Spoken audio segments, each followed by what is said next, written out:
ज्ञानदेव तुकाराम पंढरीनाथ महाराज की जय। अस्ति भाति प्रिय सिंधु में नाम रूप जंजाल, लखिती आत्मस्वरूप निज भय तत्काल निहाल। आता प्राचीन वृत्तिकार का मत, या अगोदर मीमांसकाचं मत सांगितलं, म्हणजे कर्माचा पक्ष घेऊन. आता उपासनेचा पक्ष घेऊन वेदांत वाक्याचा अर्थ लावतात. तर प्राचीन वृत्तिकार आहेत कोणी, प्राचीन वृत्तिकाराचं मत, और प्राचीन वृत्तिकार का वेदांती कहावे, प्राचीन वृत्तिकार का वेदांती कहावे है तिनका यह मत. प्राचीन वृत्तिकार को असं करायला पाहिजे का, प्राचीन वृत्तिकार को वेदांती कहावे. हा, हे प्राचीन वृत्तिकार सुद्धा स्वतःला वेदांती म्हणून घेतात. को करू का प्राचीन वृत्तिकार को? का कर. तिनका मत है, त्यांचं मत असं आहे. प्राचीन वृत्तिकाराचं काय, कर्मविधि के प्रकरण में वेदांत वाक्य नहीं, याते भिन्न प्रकरण में पठित वेदांत वाक्य कर्मविधि के शेष नहीं, किंतु उपासना विधि वेदांत प्रकरण में है, याते सकल वेदांत वाक्य उपासना विधि के शेष है. कर्मविधीमध्ये म्हणजे कर्मविधीच्या प्रकरणामध्ये वेदांत वाक्य नाहीत यांचं मत. तर मग काय, याते भिन्न प्रकरण में पठित वेदांत वाक्य, कर्मविधी होऊन त्याचं प्रकरण भिन्न आहे, वेदांत वाक्याचं प्रकरण भिन्न आहे. तर कर्मविधीचे शेष नाहीत वेदांत वाक्य, तर कशाचे आहेत, उपासना विधी म्हणजेच वेदांत प्रकरण आहे, किंवा उपासना विधी वेदांत प्रकरण में है, वेदांत प्रकरणामध्ये उपासना विधी आहे. कर्मविधीचे शेष नसून वेदांत प्रकरणामध्ये काय आलेले, उपासना विधी. याते सकल वेदांत वाक्य उपासना विधी के शेष. मग उपासना विधी प्रकरणामध्ये वेदांत वाक्य आल्यामुळं हे वेदांत वाक्य उपासनेहून भिन्न नाहीत, तर कसे आहेत, उपासना विधीचे शेष है ना, म्हणजे उपासना विधीचे हे अंग आहेत. कोण, वेदांत वाक्य.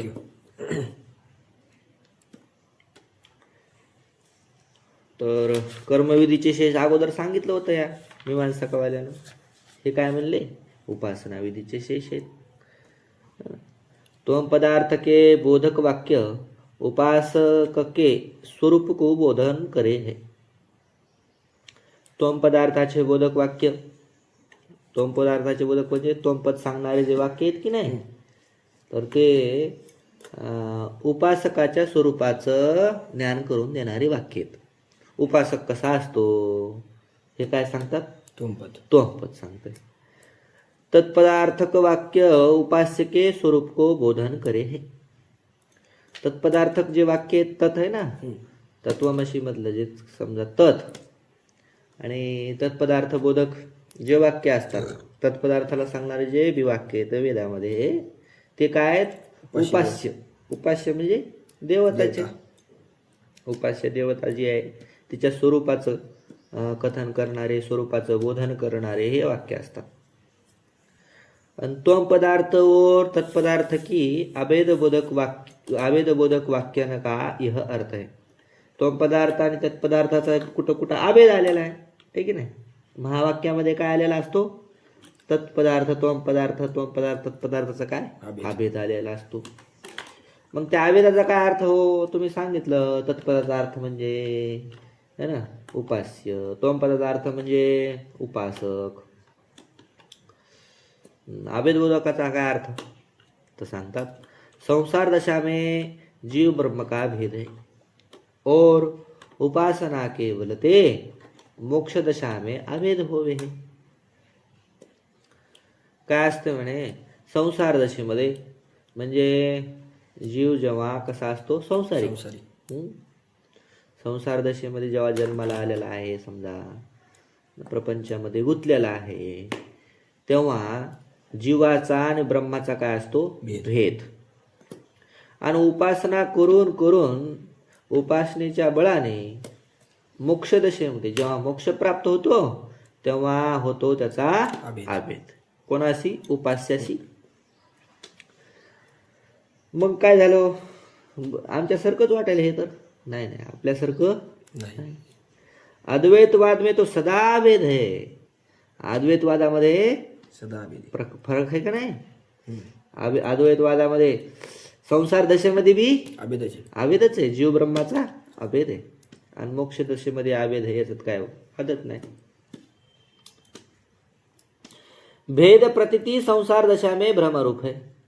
आणि भेद प्रतीती मात्र जी आहे का नाही ती कशी आहे? प्रतिती मात्र. हा प्रतीती संसार दशेमध्ये जेव्हा जीव भाव असतो तेव्हा भेदाचा फक्त भ्रम आहे. काय? भ्रम. भेद भ्रम. वास्तविक भेद नाही. नाही, भ्रम आहे. वाटतंय असं आहे पण तसं नाही. और या मत में संसार दशा में भेद और मोक्ष दशा में अभेद आहे. आणि या उपासकाच्या मतामध्ये प्राचीन वृत्तिकाराच्या मतामध्ये मात्र संसार दशेमध्ये भेद आहे आणि मोक्ष दशेमध्ये अभेद. अभेद आहे. बर. मोक्ष दशा में भी जीव ब्रह्म का भेद मानने वाले या मत में दोष कहे. मोक्ष दशेमध्ये सुद्धा जीव ब्रह्माचा भेद मानणारे या मतामध्ये दोष देतात. काय? जीव में ब्रह्म का भेद स्वरूप से है अथवा उपाधिकृत है. मग जीवाचा जो भेद आहे ना या मतावर दोष असा देण्यात येतो की जीवाचा जो भेद आहे जीव आणि ब्रह्माचा ते स्वरूपाने भेद आहे की उपाधिकृत आहे. स्वरूपानंच भेद आहे असं म्हणल्यावर काय दोष होतो आणि उपाधिकृत म्हणल्यानंतर काय होतं ते पाहता. जो स्वरूप से भेद माने तो जितने स्वरूप रहे उतने भेद की निवृत्ति होवे नहीं. और जो मोक्ष दशा में भेद की निवृत्ति वास्ते जीव के स्वरूप की निवृत्ति माने तो सिद्धांत का त्याग और मोक्ष को अपुरुषार्थता होवे. कसं? जो स्वरूप से भेद माने स्वरूपानं जर भेद मानत असतील हे तर जितने स्वरूप रहे जोपर्यंत काय राहील स्वरूप राहील तर उतने भेद की निवृत्ती होवे नाही. तितक्या भेदाची मात्र निवृत्ती होणार नाही. म्हणजे स्वरूपानं जर जीव आणि ब्रह्म काय असतील भिन्न असतील. काय असतील? भिन्न. तर जितका त्याचं स्वरूप आहे कशाचं? जीवाचं. त्या स्वरूपाची निवृत्ती कसं काय होणार? स्वभावताच काय जे भिन्न आहे. एखादा समजा पटंपट हा स्वरूपाने भिन्न असल्यानंतर त्याची एक होणार नाही. पहा अजून त्याचं स्पष्टीकरण सांगतीलच ते तो सिद्धांत. आणि स्वरूपाची निवृत्ती जर मानली जीवाच्या स्वरूपाची काय मानली निवृत्ती तर सिद्धांताचा त्याग होईल. काय त्याग होईल? मोक्षदशेमध्ये जीव कसा आहे? भेद जीवाचा आणि ब्रह्माचा भेद आहे. संसार दशेमध्ये आणि मोक्ष दशेमध्ये अभेद आहे असा जो सिद्धांत आहे त्याचा त्या सिद्धांताचा काय होईल? त्याग. आणि मोक्ष को अपुरुषार्थता होईल. मोक्षाला अपुरुषार्थता होईल. कशी होईल ते सांगतात. काय ते? मोक्ष दशा में स्वरूप की निवृत्ती वृत्ती कारणे मानी नाही.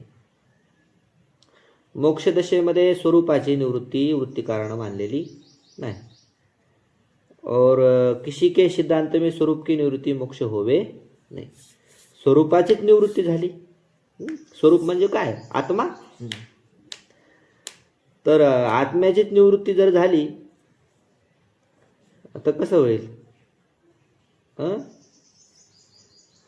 मोक्ष होणार नाही. आत्मा पहा ना. आता आत्मा आहे एक ब्रह्म आहे. आपल्यामध्ये कसं आहे? ब्रह्म आणि आत्मा अभेद अभिन्न आहे, भेद नाही. आणि समजा त्याच्यामध्ये काय आत्मा वेगळा आहे आणि ब्रह्म वेगळे वेगळं आहे आणि मोक्षदशेमध्ये एकच एक झालं समजा आणि मग आत्मा आत्मा राहिला नाही, नाही. मग आत्मा काय झाला? ब्रह्मस्वरूप नष्ट झाला. नष्ट झाला. आपलं तर ब्रह्मस्वरूप पहिलेच आहे हम्म. आणि त्याचा आत्मा नष्ट होईल की मग हम्म. म्हणजे स्वरूप काय होईल? नष्ट होईल. नष्ट होईल. मग स्वरूप नष्ट कोणी स्वरूपाला नष्ट म्हणजे आत्म्याला नष्ट करण्याकरता कोणीतरी कोण असं हे होईल म्हणजे प्रवृत्त होईल. त्याला पुरुषार्थता म्हणता येईल का? पुरुषार्थ म्हणजे काय? पुरुषाची इच्छेचा विषय. इच्छेचा विषय. मग आता मी नष्ट व्हावा अशी कोणाची इच्छा आहे का जगात? नाही. उलट मान भू भू भूयासम असंही हम्म. मी कधी नव्हतो, मी सदैव राहावं राहीन असं अशा प्रकारची तिची काय असते? इच्छा असते. मग आपलं स्वरूपच नष्ट व्हावं असं कोणाला वाटते? नाही. म्हणजे उपासना करायची कशा करता? तर स्वरूप स्वरूप नष्ट नष्ट होण्यासाठी होण्यासाठी. म्हणजे आत्मा नष्ट होण्याकरता. स्वरूप म्हणजे आत्मा घे की हा. मग झाली की नाही पुरुषार्थता? मोक्षदशा में स्वरूप की निवृत्ती निवृत्ती कारणे माने नाही. आणि समजा मानली किसी सिद्धांत में स्वरूप की निवृत्ती मोक्ष में होवे, कोणाच्या सिद्धांतामध्ये स्वरूपाची निवृत्ती मोक्षामध्ये होत नाही. जो कोई पुरुष की निवृत्ती मोक्षदशा में माने आणि जो कोणी जर स्वरूपाची निवृत्ती मोक्षदशेमध्ये माहित असेल तो स्वरूप की निवृत्ती में किसी पुरुष की अभिलाषा होवे नहीं. याते मोक्ष में पुरुषार्थ का अभाव होवेगा. स्वरूपाची निवृत्ती कोण्याही पुरुषाची इच्छा नसते. म्हणून मोक्षामध्ये पुरुषार्थाचा काय होईल? अभाव होगा. पुरुष की अभिलाषा का विषय पुरुषार्थ काही आहे. पुरुषाच्या अभिलाषा म्हणजे इच्छेचा विषय जो असतो त्याला काय म्हणायचो? पुरुषार्थ. याते जीव में ब्रह्म का भेद स्वरूप से माने तो मोक्ष दशा में अभेद संभवे नाही. जीव आणि ब्रह्माचा भेद हा स्वरूपानं मानला हो ना, स्वरूपानच वेगवेगळे आहेत असं जर मानलं तर मोक्ष दशेमध्ये त्याचा अभेद शक्य नाही. जीव में ब्रह्म म्हणजे एक कोण मग कोणीतरी एक नष्ट व्हावं लागल. स्वरूपानं जर काय मानला अभेद भेद, भेद. एक जण नष्ट झालं तरच काय होईल? अभेद होईल. जीव में ब्रह्म के भेद को उपाधिकृत कहे तो उपाधिकृत निवृत्ति से मोक्ष दशा में अभेद तो संभवे है, परंतु अद्वैत मत से या मत का भेद सिद्ध नहीं होवेगा, है ना. जीव में ब्रह्म के भेद को, जीव आणि ब्रह्माचा भेद उपाधिकृत आहे असं जर मानलं तर उपाधिकृत वृत्तीशे निवृत्तीशे उपाधिकृत भेदाच्या निवृत्तीने मोक्षदशेमध्ये अभेद होऊ शकतो. जीवन ब्रह्माचा कसा मानायचा? उपाधिकृत काय म्हणायचा? भेद मानायचा. मग मोक्षदशेमध्ये अभेद होऊ शकतो, काही अडचण नाही. पण अद्वैत मताहून हे मत वेगळं आहे असं सिद्ध होईल का? आम्ही तर तेच मानतो ना. मग वेगळं मानायची काय गरज आहे? एकच झालं. अद्वैत मत आणि वृत्तीकराचं मत जर उपाधिकृत भेद मानत असेल तर काय ते अद्वैतवाद में भी उपाधिकृत भेद का अंगीकार आहे. अद्वैत वादामध्ये सुद्धा उपाधिकृत भेद मानलेलाच आहे ना.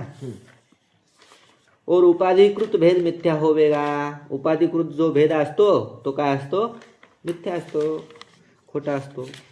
ताकि निवृत्ती भी अद्वैतवाद की नहीं केवल ज्ञान से मानने योग्य है. त्या उपाधिकृत मिथ्या जो भेद आहे त्याची निवृत्ती सुद्धा अद्वैतवादाप्रमाणेच केवळ ज्ञानानंच मानणं योग्य आहे. मोक्ष निमित्तक उपासना क्रिया निष्फल होवेगी, है ना. मग ज्ञानानंच त्याची निवृत्ती होऊ लागली तर मोक्षाकरिता उपासना नावाची जर क्रिया करायची असेल तर ती काय होईल? निष्फळ. काय उपयोग आहे? ज्ञानान निवृत्ती होत असेल तर उपासना करण्याची काय गरज आहे? नुसतं बॅटरी दाबूनच कळत असेल की हा काय नाही, साप नाही, तर मग भल्या मोठ्या काठ्या घेऊन त्याला बडवत बसण्याची काय गरज आहे? नाही.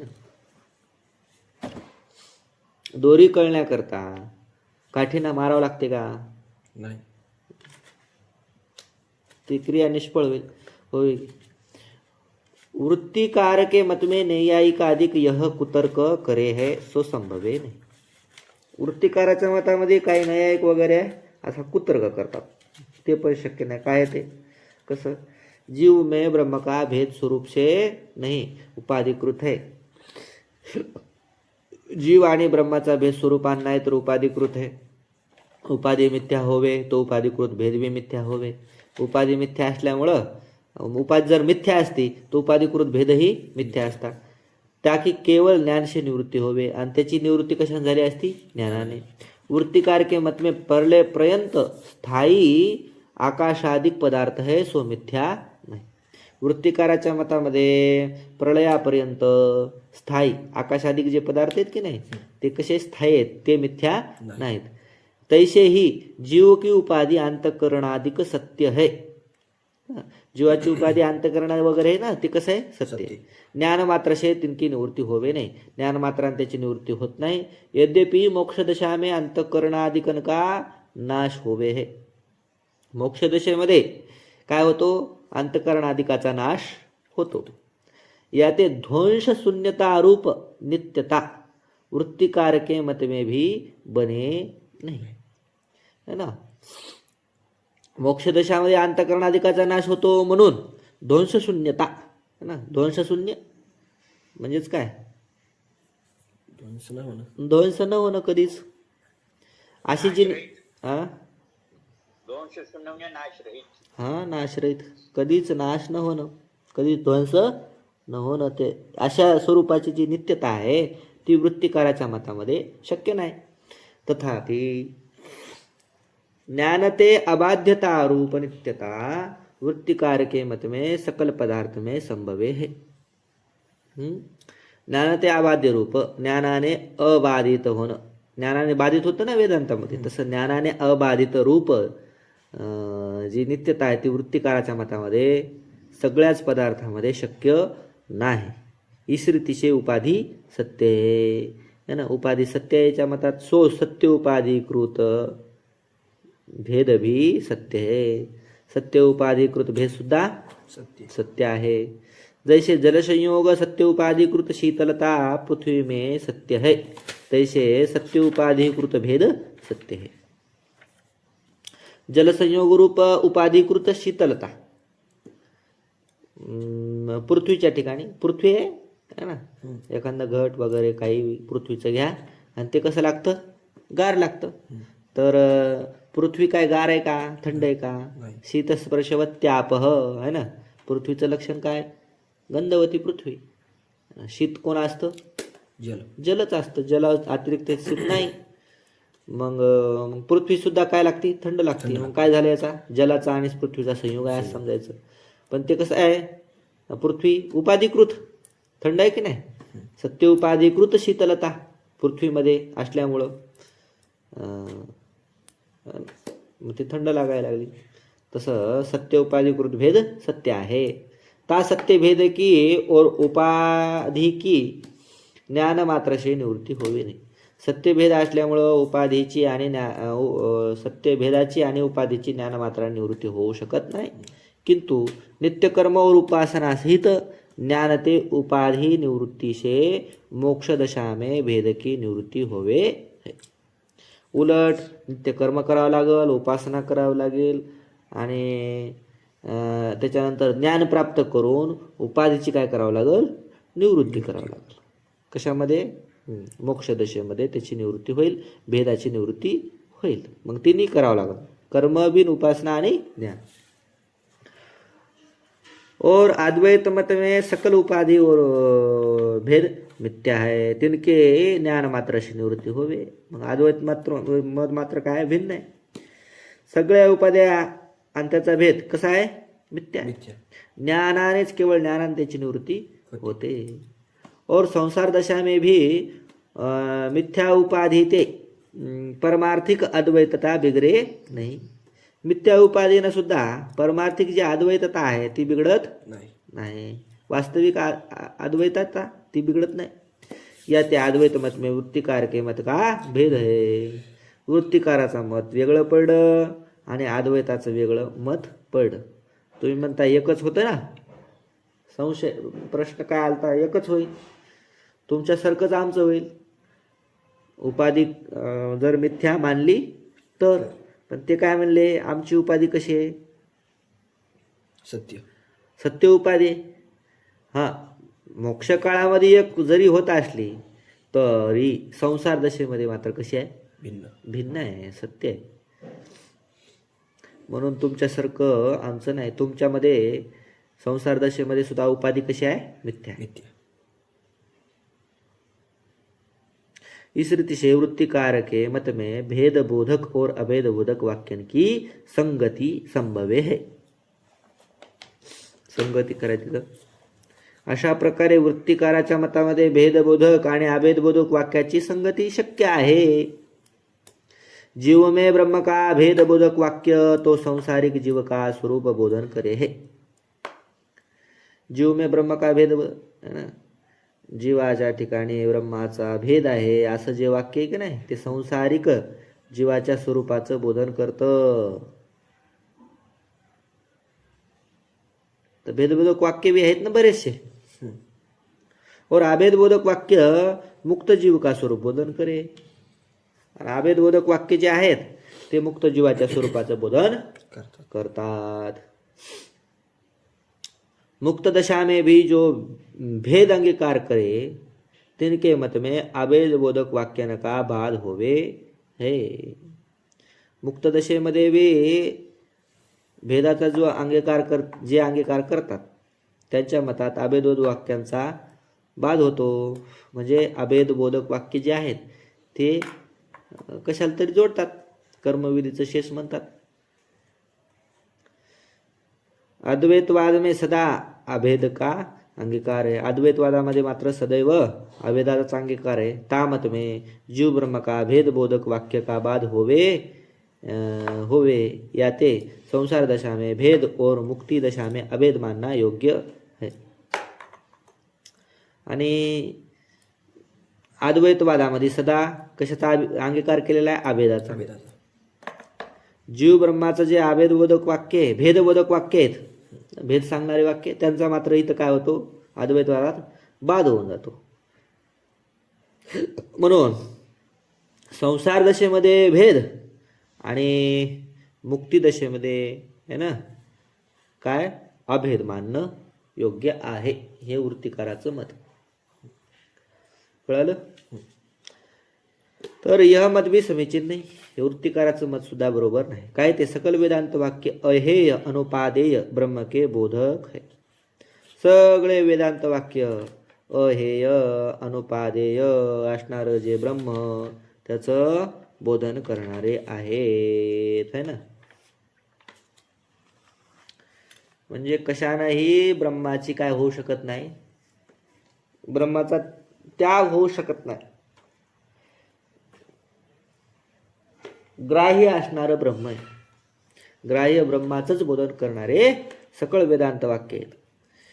विधिशेषार्थ के बोधक नाही ना. कर्म विधीचे शेष किंवा उपासना विधीचे शेष असे हे वेदांत वाक्य नाहीत. अपूर्व असणारं ब्रह्मतत्व आहे, त्या ब्रह्मतत्वाचाच बोध करून देणारे आहेत. स्वतंत्र आहेत. काय? स्वतंत्र. अहे उपाधी म्हणण्यामागं काय? स्वतंत्र आहेत असं म्हणायचं. यह अर्थ प्रथमाध्याय के चतुर्थ सूत्र के व्याख्यान में भाष्यकार ने विस्तार से लिखा है. असा अर्थ अहेय अनुपादेय ब्रह्माचे बोधक वेदांत वाक्य आहेत. कोणत्याही विधीचे, कर्मविधी किंवा उपासना विधीचे शेष हे वाक्य नाहीत असं ब्रह्मसूत्राच्या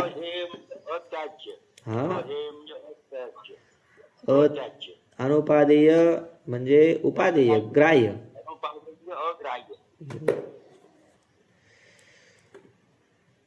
पा असाच अर्थ कुठं सांगितला आहे? चौथ्या अध्यायामध्ये. कशाच्या? प्रथम अध्यायामध्ये चतुर्थ सूत्रामध्ये. प्रथम अध्यायाचं चतुर्थ सूत्र कोणतं आहे? तत्व समन्वयात. हो. तर अर्थ प्रथमाध्याय के चतुर्थ सूत्र के व्याख्यान में भाष्यकार ने विस्तार से लिखा है. विस्तारानं हे ह्याच्यावर भाष्य केलेलं आहे.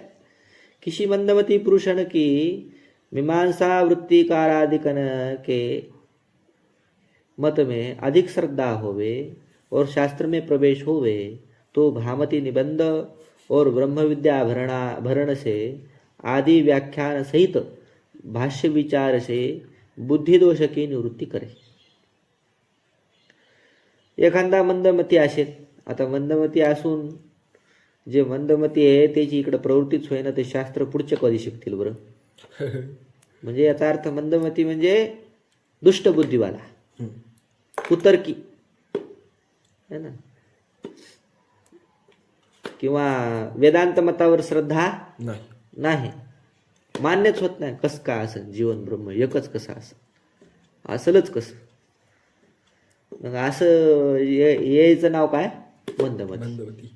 बुद्धी तर आहे पण मान्य न करणारी मंदमती पुरुष. की एखाद्या मंदमती पुरुषांची मीमांसा किंवा वृत्तिकार यांच्या मतावर जर जास्त श्रद्धा असेल आणि ब्रह्मसूत्र त्यानं वाचलं समजा किंवा ऐकलं, शास्त्र अध्ययन केलं, ब्रह्मसूत्र आदी ग्रंथ, परंतु त्याच्यामध्ये प्रवेश झाला नाही आणि शास्त्रामध्ये चांगली गती आहे ना, कळतं बरोबर काय समास केलेला आहे, काय अर्थ होऊ शकतो, कसा कसा अर्थ लावलेला आहे, म्हणजे शास्त्रामध्ये प्रवेश आहे.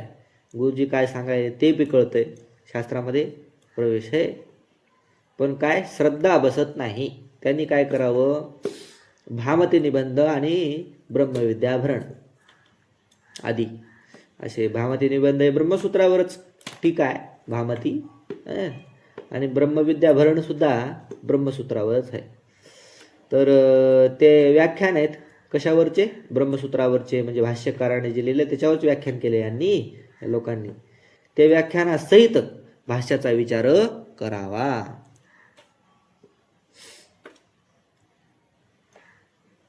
आणि भाष्य विचार से बुद्धिदोष की निवृत्ती करे.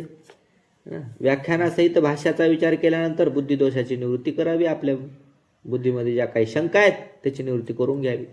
सूत्र भाष्य विचार में जाकी बुद्धि समर्थ नहीं होवे सो भाष्यकार के व्याख्यान सहित उपनिषद ग्रंथन को विचारे तिनका तात्पर्य अहे उपादेय ब्रह्मबोध में है. आणि ज्यांची बुद्धी एवढी समर्थ नाही त्यांनी भाष्य विचारच करावा. कसा भाष्य विचार करावा? व्याख्यानसहित. भाष्यकार के व्याख्यानसहित.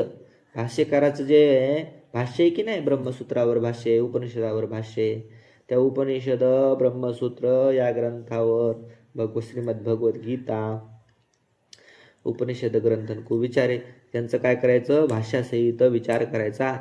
आणि त्यामध्ये तुम्हाला सापडेल की तात्पर्य कशामध्ये आहे? अहेय अनुपादेय ब्रह्मबोधामध्येच काय तात्पर्य? कशाचं? वेदवाक्याचं. उपासना विधी में तात्पर्य नाही. उपासना विधीमध्ये तात्पर्य नाही. काय ते? लौकिक वाक्य का तात्पर्य तो प्रकरणाधिकरणे जानिए है. लौकिक वाक्याचं तात्पर्य प्रकरणाधिकाने जाणता येतं. सो प्रकरणाधिक काव्य प्रकाश काव्य प्रदीप में लिखे है. प्रकरणाधिक काय प्रकरण असतात आहे ना, ते प्रकरण ते काव्य प्रकाश आदी ग्रंथामध्ये लिहिलेले आहेत. तात्पर्य निर्णयाचे लिंग ते आता पुढे सांगणारच आहेत काय काय तात्पर्य काय काय लिहिलेलं आहे. और वैदिक वाक्य में तात्पर्य के हेतु लौकिक तात्पर्य काढण्याकरता काव्य प्रकाशाधिक काव्य प्रदीपाधिक ग्रंथ, आणि वैदिक तात्पर्य काढण्याकरता हेतु और वैदिक वाक्य के तात्पर्य के हेतु उपक्रम उपसंहाराधिक षट है ना. तर तात्पर्य निर्णयाचे कारण हेतू कोण कोण आहेत? उपक्रमादी 6. कोणकोणते? उपक्रम उपसंहारादी. उपसंहाराची एकरूपता, अभ्यास, अपूर्वता, फल, अर्थवाद, उपपत्ति, ये 6 वैदिक वाक्य के तात्पर्य के लिंग है ना. इन ते वैदिक वाक्यांका तात्पर्य जाणीये. हे 6 लिंग आहेत. कशाचे? तात्पर्य निष्ठयाचे. हं. या ते तात्पर्य के लिंग काही यांना तात्पर्याचं लिंग म्हणायचं. चला.